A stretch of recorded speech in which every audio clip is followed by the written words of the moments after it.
नमो नमः सुप्रभातम श्रीमद् भगवत गीतामृत আজি শ্ৰীমদ্ ভগৱত গীতাৰ কৰ্মযোগ নামৰ তৃতীয় অধ্যায়ৰ 49তম শ্লোক।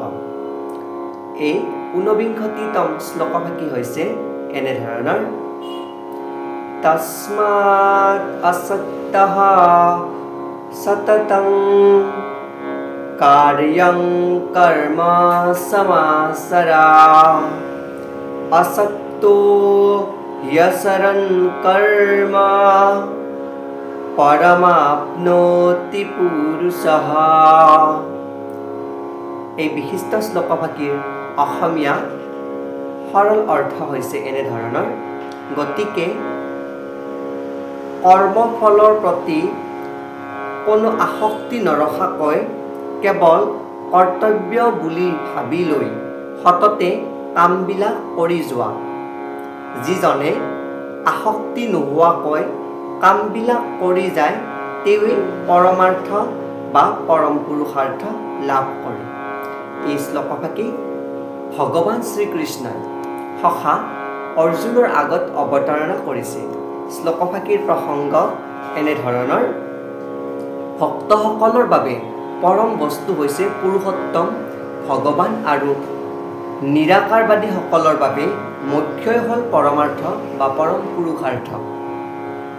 সেইবাবে কোনো বা এজন উপযুক্ত তত্ত্বাৱধানত থাকি কৰ্মফলৰ প্ৰতি আসক্তি নৰখাকৈ কৃষ্ণৰ বাবে বা কৃষ্ণ ভাৱনাৰে কাম কৰি যোৱাজনে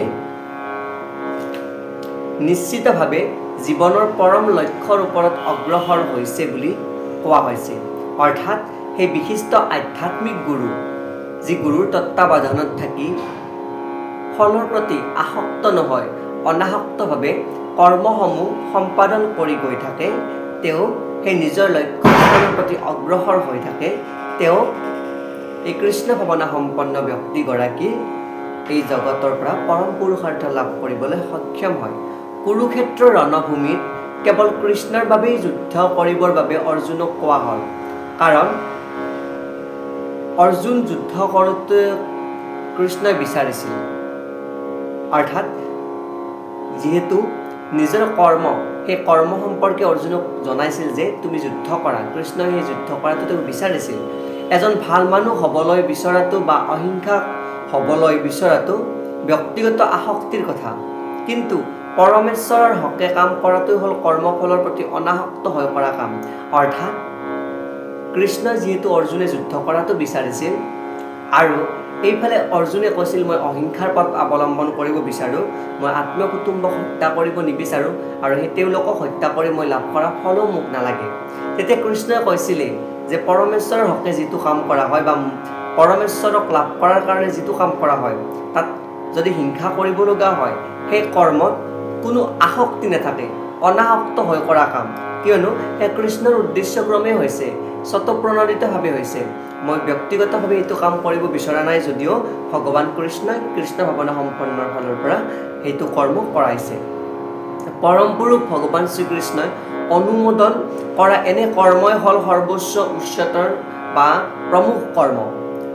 ইন্দ্ৰিয় পৰিতৃপ্তিৰ বাবে কৰা কামৰ ক্ষেত্ৰত যি পাপ হয় দূৰীকৰণৰ বাবে বিহিত যজ্ঞসমূহৰ দৰে বৈদিক কৰ্মসমূহৰ অনুষ্ঠান কৰা হয়, কিন্তু কৃষ্ণ ভাৱনাৰ কৰা কামবিলাক শুভ অশুভ কৰ্মৰ প্ৰতিক্ৰিয়াৰ গণ্ডিৰ ঊৰ্ধত থাকে। কৃষ্ণ ভাৱনা সম্পন্ন লোকৰ কৰ্মফলৰ প্ৰতি আসক্তি নাথাকে। এয়া পৰৱৰ্তী শ্লোকতো উল্লেখ কৰিব আৰু পূৰ্বৱৰ্তী শ্লোকতো সেয়া উল্লেখ কৰা হৈছিলে যে কৃষ্ণ ভাৱনা সম্পন্ন যিগৰাকী প্ৰমুখ ব্যক্তি, যাৰ কৃষ্ণ ভাৱনা সম্পন্ন যি তত্ত্বদৰ্শী, তেওঁ ফল লাভৰ প্ৰতি বা যি কৰ্মফল তাৰ প্ৰতি আসক্ত নাথাকে, কেৱল কৃষ্ণৰ হকে তেওঁ কামবিলাক কৰি যায়। তেওঁ আত্মতৃপ্তিৰ বাবে, আত্মতৃপ্তি অৰ্থাৎ ভগৱান কৃষ্ণৰ ইচ্ছানুক্ৰমে তেওঁৰ সন্তুষ্ট কৰাৰ কাৰণে এই কৰ্মসমূহ তেওঁ কৰি যায়। তেওঁ সকলো ধৰণৰ কামকে কৰে কিন্তু সম্পূৰ্ণৰূপে অনাসক্ত হৈ পৰে। অৰ্থাৎ তেওঁ ইন্দ্ৰিয় সুখৰ বাবে নহয়, আত্মতৃপ্তি ভগৱান কৃষ্ণৰ আদেশ মৰ্মে বা কৃষ্ণক আৰাধনাৰ ক্ৰম অনুসৰিহে সেই কৰ্ম কৰে। এই কোৱা প্ৰসংগত ভগৱান কৃষ্ণই অৰ্জুনক অনাসক্ত হৈ তোমাৰ কৰ্মসমূহ কৰি যোৱা বুলি ইয়াত উপদেশ দিছে। এই বিশিষ্ট শ্লোকভাষীৰ সৰল গুণাৰ্থ। ধন্যবাদ।